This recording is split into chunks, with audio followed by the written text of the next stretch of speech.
So RAVE app can be actually pretty cool to have karaoke parties together on a distance. So just tap on the plus icon bottom right and then tap karaoke. And then here there is basically just a list of videos which are just filtered by karaoke. So this is you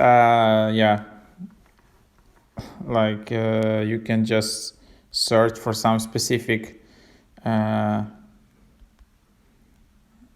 singer, and then you will see all the karaoke songs. I think these are basically like a YouTube videos filtered with so you also have lyrics describing, and then you can just tap on the video and you will start a rave. Then you can invite your friends there, and that's basically the process to start a rave and sing karaoke together. So that's an interesting option. So yep, that's the idea. If you didn't know that, that's basically how you can do it.